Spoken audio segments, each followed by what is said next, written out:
partner in crime, Mr. Sam White. And then we have a very, very special guest with us here today. One of our GovCon winners who got her first contract with absolutely no prior experience within 90 days. So big congratulations to her. But I'm going to stop talking and I'm going to let Mr. Sam White take it away and our guest introduce herself.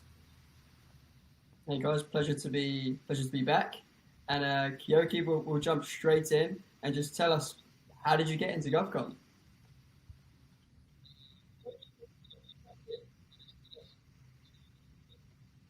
Hey everybody, I'm Kiyoki. I got into GovCon. I was actually doing research online, just looking for any kind of business idea that would interest me.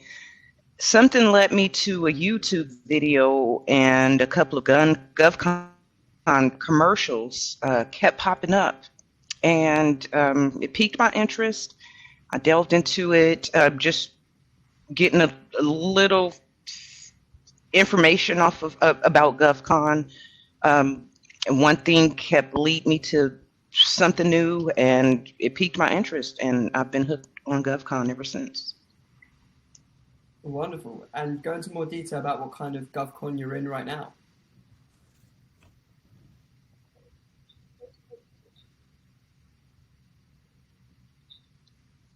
Right now, I am strictly into DLA dibs at this point. That's where I'm at.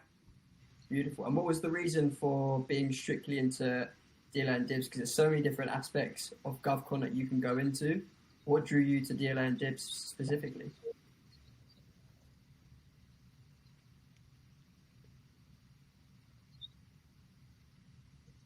Well, I reached out to my local Apex. I became a member, and it was really more into services at that time. I didn't qualify for a lot of the services, not interesting to me at all. So after doing more research, I started learning more about dibs, and I was extremely interested at that point. I just wanted to learn as much as I could about dibs at that time, and um, I, that's where I've been ever since. Beautiful. And what was the reason for you behind what was more attractive to you for going down the DLA and Dibs route as opposed to services as well?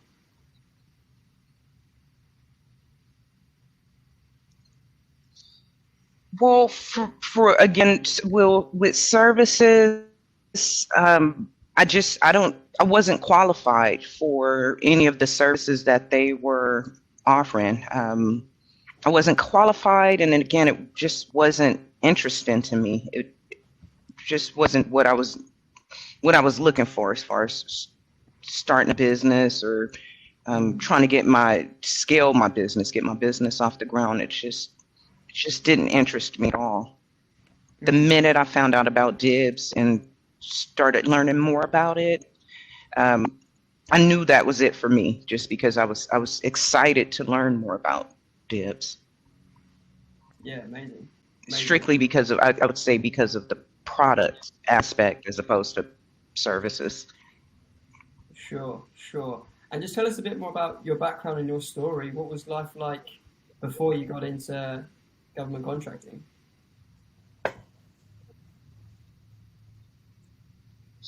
Before government contracting, I was working a 9 to 5 job for a finance company, and there was a cap on my earnings, and it just wasn't enough for me. It just wasn't enough. I knew I could never make more than what that job allowed, um, except for maybe working overtime, which means I had to devote more of my life to this job. And I was just over the 9 to 5. I've always been interested in starting my own business, but I had to get out of that 9 to 5. And again, once I got into GovCon, it's been on from there. Mm, so you wanted to move into something where there was no limit on your earning potential.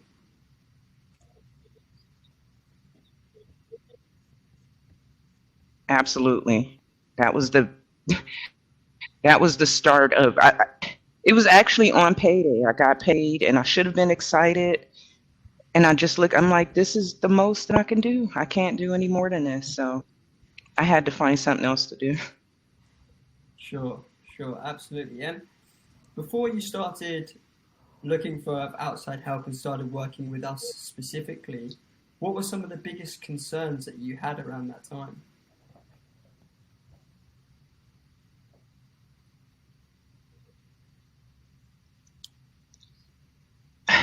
Pretty much everything. I didn't know what kind of niche I would get into. Um, I didn't even have the confidence that I could actually win a contract. I was all over the place. So I would say every aspect of it was difficult and trying for me until I actually met you guys. So Mm. it meeting you actually put a spark in me. It gave me confidence that I was into the right thing and that something great would happen eventually. So So like I'm happy I'm here. specifically before like you decided you wanted to go into um DLA, right? And then you were like, okay, well I'm trying this, but it's not going at the clip that I want it to go at. Before you decided, you were like, okay, I'm going to reach out to somebody and then see if I can get this sorted. What concerns did you have like specifically about that aspect? Like picking somebody to, kind of guide you through the process. What were some of the concerns that you had prior to making that move?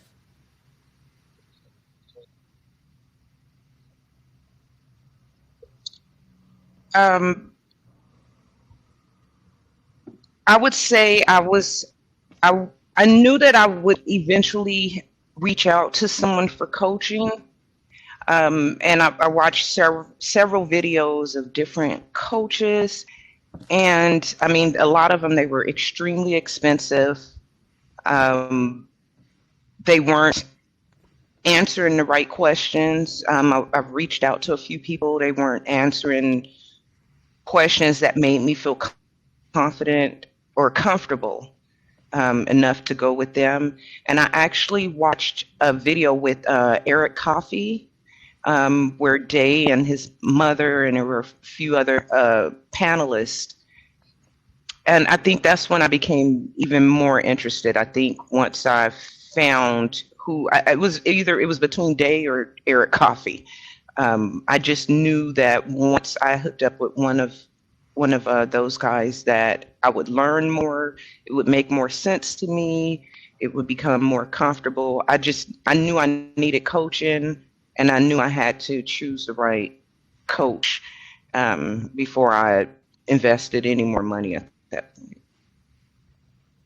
Mm.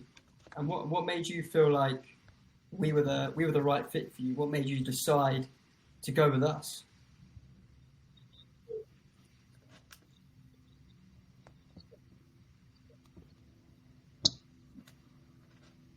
Well, for one, Day actually was so transparent. He offered up his cage code. It was like, if you don't believe me, check out my cage code and check out what we've been doing. And I did it. And I'm like, this guy knows his stuff. He is earning. He must know what he's doing. So I became I was really all in at that point. I knew I had to choose you guys. Sweet. Just the transparency and offering up your cage code is what did it for me. Mm. Mm. So it almost felt like you knew you were working with someone who's been in the game and done it and had the results to show for it, right?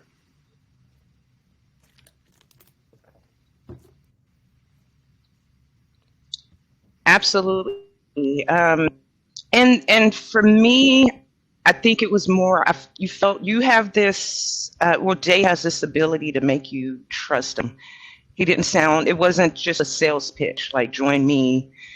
You know, join me for this amount of money. It was like, if you want to learn about this, join our program. It wasn't all about what he could get out of it. It wasn't. I didn't feel like it was more. It was more of an open hand as opposed to a sales pitch. Mm.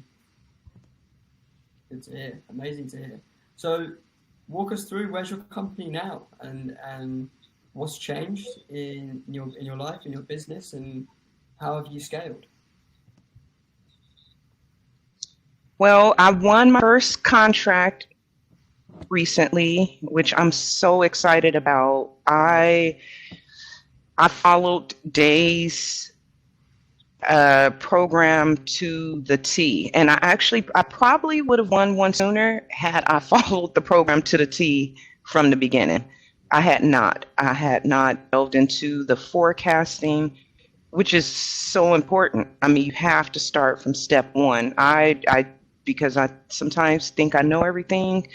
I'll listen to you, but I'll try to do things on my own, and I messed up. And I would say I wasted a good 2 weeks trying to take what I learned from Day, but doing it on my own. I went back, I did the training twice, I watched it twice, just in case I missed some things. And I'm telling you, I missed a lot of things the first time. I was listening, but I wasn't hearing everything. So once I watched it that second time, I learned so much more, and it worked. It clearly worked. I actually won the first contract that I bid on. Oh, it was the Wow. first one that you bid on. Holy shit. That's 100% from the field. Holy shit. The first one that you bid on. That is very Yes, that is very yes, impressive. Now, one thing that I want to yes, talk about that you mentioned, which I'm glad yes. that you brought up, was like one, the accountability thing, because you came up here and you didn't lie to yourself, you didn't lie to me or anybody else that's watching and be like, "Oh, well, it took me this long because the teaching sucked or because I just didn't understand it." You were just like, "Well, I after 2 weeks of doing it, then I was like, okay, I got to get serious, and then I got to hold myself accountable," which is, I think, a really good thing. And I mean, in the grand scheme of things, it's not like you were super far off. I mean, you won your first in under 90 days. I believe you started working with us in like April or May, if I'm not mistaken. And then in June was when you were like, "Hey, I won my first one." So it's still only about like 60 days. And then who knows? Maybe if you would have, applied it in those 2 weeks earlier, it would have been in under 45 days. But I think the biggest takeaway is not so much the numbers of the amount of time that it took, but more so that you got serious and then you're like, okay, because I need this to work, I'm going to start taking accountability for myself, which I think is one, just a good trait to have in life, but specifically for a business owner. Very good on you for holding yourself accountable when you're like, okay, it's time to start seeing some results and start putting in the work.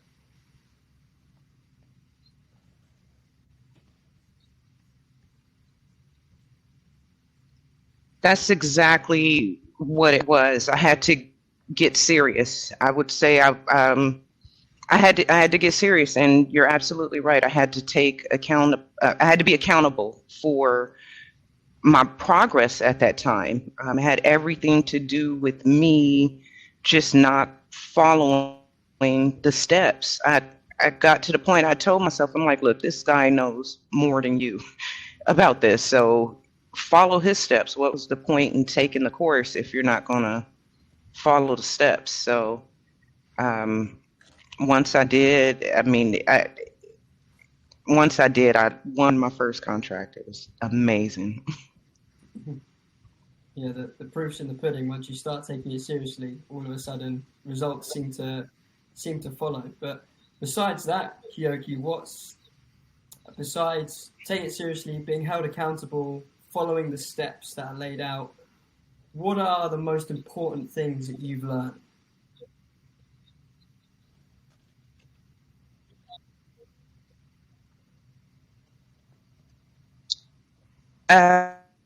Um, I learned that this is my business. It cannot scale without me.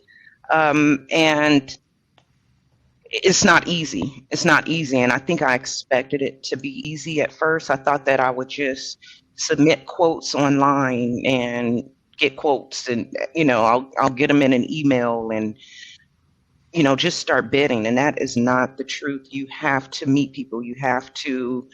Um, you have to build relationships. You have to build relationships with the distributors and the manufacturers. So once I actually got confident with making the phone calls, it actually became exciting. Like I started meeting people, and I actually went into a couple of the distributors' office into their businesses because I do live in Las Vegas. I'm fortunate enough to have the distributors right at my fingertips, just a couple of miles away. So I got serious. I started making calls. I started going in, meeting these guys. I had to put a face to the voice over the phone. I got in there, cracked a couple of jokes, let everybody, I wanted them to feel comfortable with me. And now I just call. I'm like, hey guys, this is Kiyoki. So they know me on a first name basis. Every morning I get up and I'm making calls, getting those quotes. They don't come to me. I have to go out and get it. So that was just so important for me to start using my voice. I couldn't just do everything online anymore. That's good. That's good. That's a really good piece of advice that I think a lot of people don't talk about is like we live in a world where a text message is so easy, an email is so easy, like an Instagram comment is like a way better way to tell somebody you care about them or like show somebody affection rather than like picking up the phone and calling them. So I mean, I think that's always going to be the best way to conduct business. But you mentioned how eventually you were like, okay, I just got to start picking up the phone and I got to start talking to people. Could you talk a little bit about your experience picking up the phone, talking to people? And then talk a little bit about your experience, like using like the phone call script that we provided you, and talk about how that changed your process.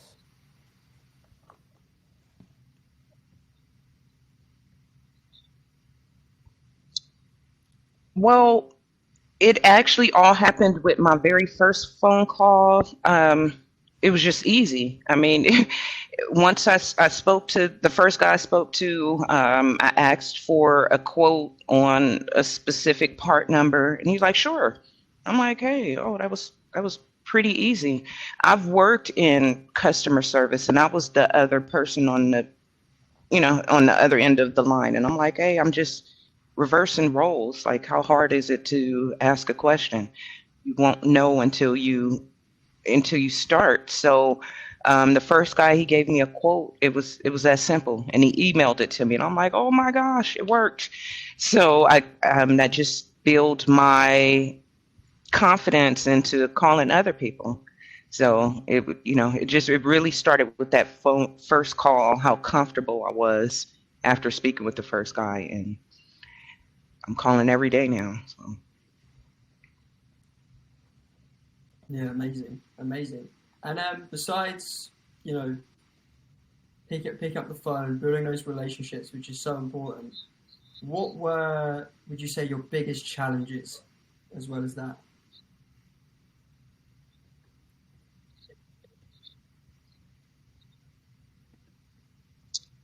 Um, well, first, finding the product that I felt comfortable with, Mhm.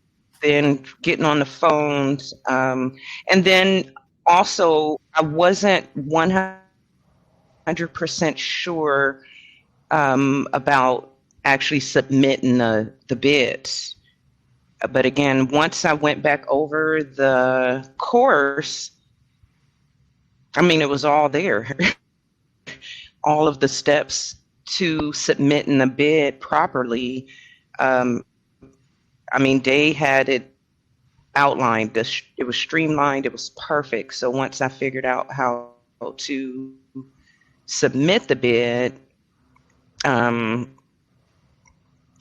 I just started getting more and more comfortable every time I took the next step and tried it. I got comfortable with it. So everything's been working for me. Just following the steps.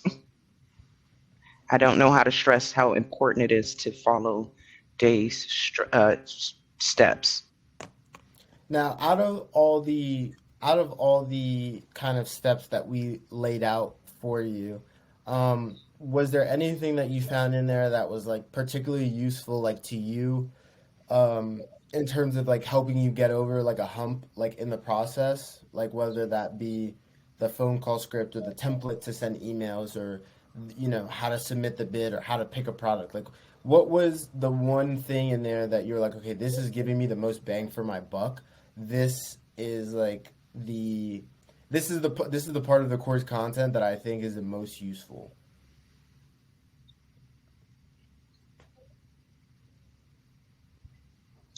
I would say the forecasting, like the without knowing. I mean, we could. There's so many products that you can bid on with the DLA, but if you don't find the right product, you can spend um, so much time bidding on things um, that you may not actually ever win a contract on. I just found it useful to do the forecast. I mean, that's step one. And like I said, I wasted a bunch of time because I skipped that step. Um, Once I got into the forecasting, I found my niche, and that's when I became serious. I knew I had to follow the steps. So that was my biggest hurdle at first. Got you, got you, got you. So like now that you've gotten that first one under your belt and you kind of know the process, like you've got proof of concept and all that good stuff. Where are you gonna go from here? Like, what are the next steps that you're gonna take?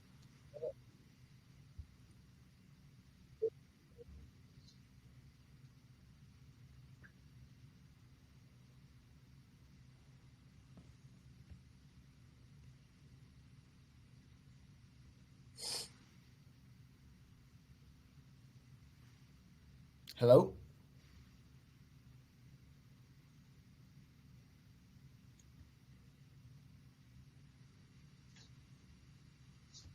We lost her again. I think she's back. I hope. Okay.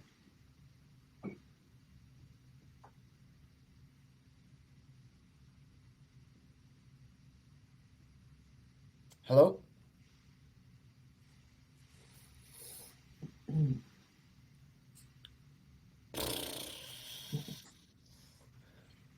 All right, this is still recording. I'm gonna have to just chop up. I'm gonna have to Yeah, chop up the time in between. Probably like you said, get an AI tool because I'm counting, and some of them, bro, it's like 7 seconds, 8 second pauses. really. That's Yeah, brutal, bro. Like 3 seconds is fine, but like 8 seconds, she's gonna have to edit it. Thank God yeah, for editing. yeah. I'm just gonna have to chop it up. See if I can, like you said, get an AI one, or I can just go into iMovie and I'm just sure Riverside will have. I mean, it's probably behind the paywall again, but I'm sure Riverside has something where it just takes out the gaps. probably. I'm gonna look into it because if it's at this point, the distinction for me is like, okay, how much money are we going to make today? And then how much is this going to cost me for the paywall? If it's like a reasonable amount of money to get that done from Riverside, then I'll pay it just so that way we don't have to think about it.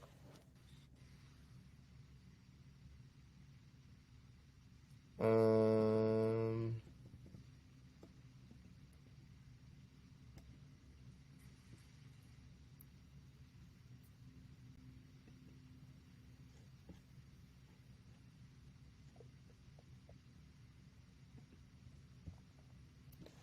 yeah, and I can't like stop the recording in the event that like she comes back on because now it's like I just got to keep it fucking rolling. But all that shit's just gonna have to get sorted in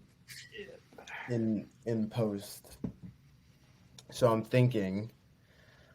Um, I saw this post from Alex Hormozy, and he was like, "Listen, bro, if you're not collecting any money, then you can't afford to have any shame." So he was like, "You pick up that phone again, you start dialing again, and then you start making and you start sending emails again." So that's going Yeah, to be the plan. What happened with Nia? she hasn't responded. I sent an email last night. Okay, So all that's right, no question. it's all good. I'm about to make a monster post in the school community. and then yeah, literally start firing off more emails because Stripe, it told me it was like revenue created yesterday, $0, but 3 new customers. So I have to look and see like who that was So specifically what because was every the time somebody logs in and they're about to like purchase an offer, checkout? yeah, it tells them like, oh, like it tells Stripe, oh, this person is now like a new customer kind of thing. So It's because some people on the fence. yeah, we've definitely got some people on the fence. We've got like 3 people on the fence, plus the people that I sent you in the WhatsApp. So Yeah, we'll get them.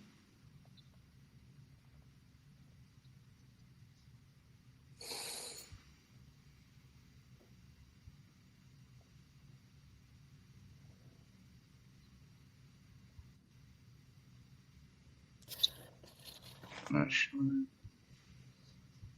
we can hear you, Kiyoki. We just can't see you.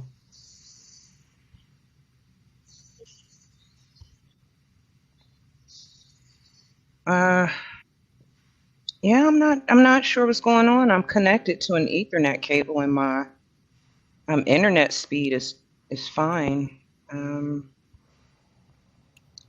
I'm so sorry, guys. I'll refresh the page again. Maybe Okay. that'll help.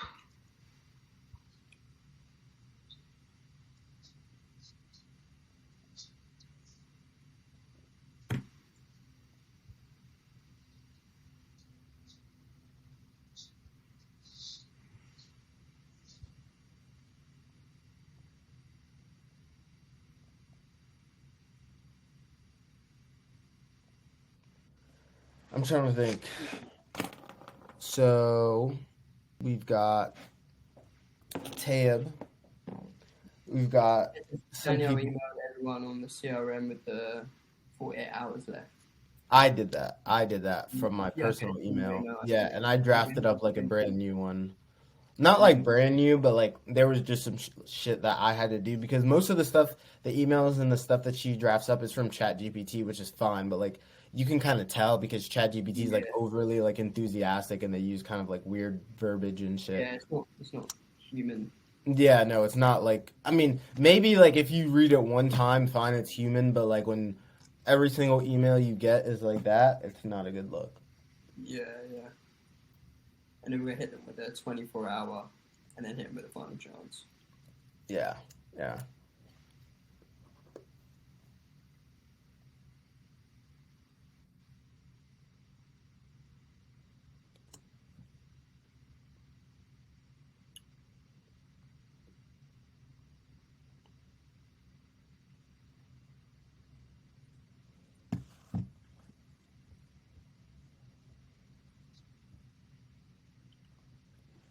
Honestly, I just want to get this last question out of the way and then we'll just call it. So we've got what's next for the company, and what would you tell someone who's looking to get started? Yeah.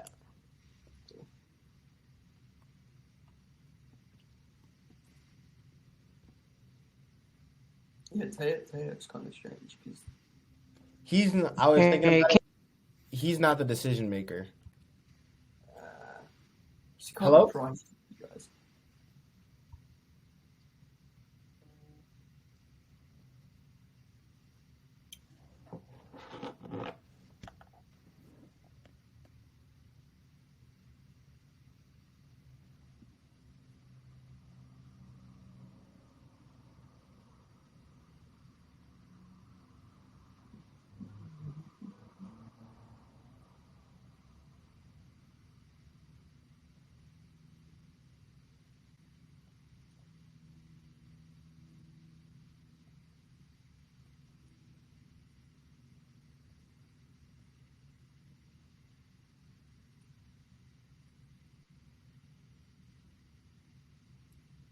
And you said you're jumping on the ones this evening.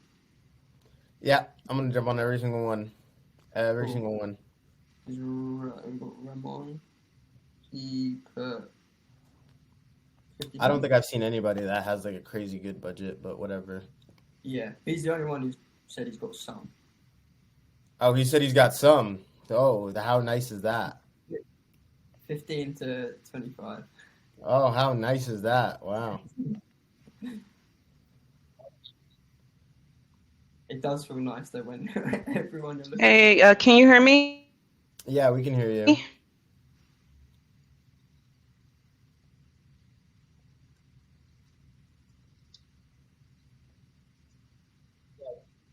Oh, okay. Not sure what's going on. So we're coming up a bit short on time here. I have another meeting to get to. Um, yeah, I have another meeting to get to here, in about like 3 minutes. So, um, we will just like edit it, in post. Um, can you still hear us? Okay. Can you still hear us?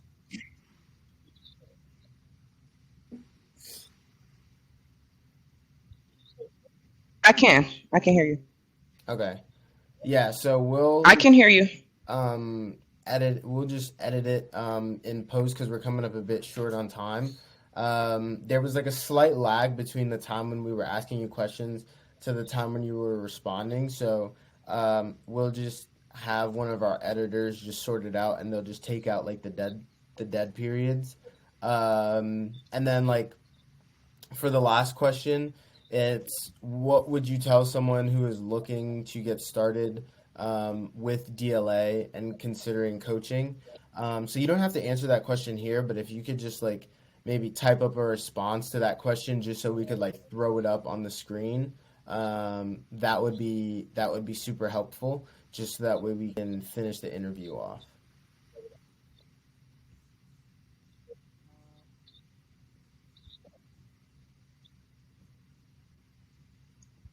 Okay. Awesome. Awesome. Thank you. So I'll have that question sent over to you, and if you could just type up like a brief response, just so that way we have something to put up there towards the end of the interview. But yeah, thank you. Thank you for your time, and yeah, thank you for speaking with us. And then yeah, don't worry about it. We will just edit everything like in post, so that way it looks smooth by the time it gets uploaded.